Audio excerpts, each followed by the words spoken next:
आजिर पवित्र गणतंत्र दिवस उपलक्षे मु आमर संविधान निर्माता डॉक्टर भीमराव अंबेडकर, डॉक्टर राजेंद्र प्रसाद और देश पई प्राणबलि देइथिबा असंख्य शहीद मानकु मु श्रद्धांजलि अर्पण करुछि। आज एठारे उपस्थित समस्त मान्यगण को मु मोर शुभेच्छा जनाउछि। देश को स्वाधीनता 1947 मसीहा अगस्ट 15 रे मिलिथिला, किंतु 1950 मसीहा जनवरी 26 रे आम देश एक गणतंत्र राष्ट्र रे परिणत होला। आजिर दिन केवल एक तारीख नुहे, यह भारतर आम देशर आत्मा, आमर संविधान और आमर गौरवशाली गणतंत्र प्रतीक। यही दिन आमको मन पकाई दिए अतीतर संघर्ष, त्याग और बलिदान, जहाँकि आमको ना केवल मिलिथिला एक स्वतंत्र गणतंत्र राष्ट्र, ता सहित मिलिथिला आमको समानता और मौलिक अधिकार। आंबेडकर स्वप्न थिला अनेकता मध्य एकता। से चाहूले प्रत्येक देशवासी जाति धर्म निर्विशेष मिलमिशिकी चलतु, भारतीय हो रहतु। किंतु आज आम परस्पर मध्य दूरता घृणा भाव बढ़ी बढ़ी चली। आज अर्थबल बाहुबल आम गणतंत्र को दुर्बल करुछि।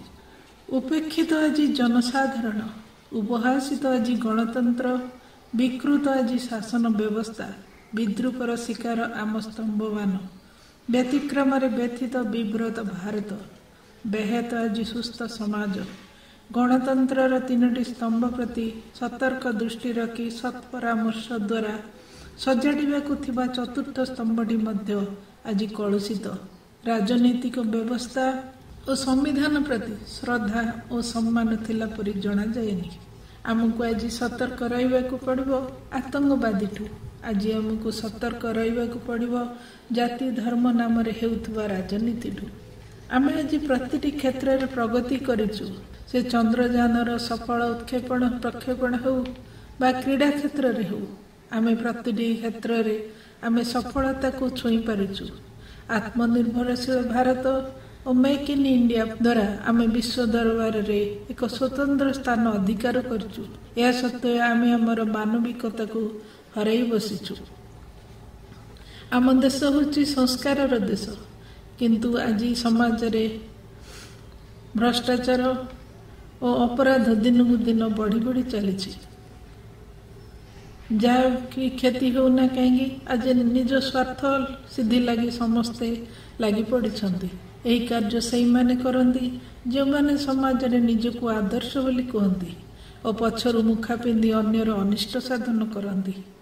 आज मनीष मनीष को चिन्हवा मुस्किल हो पड़ी।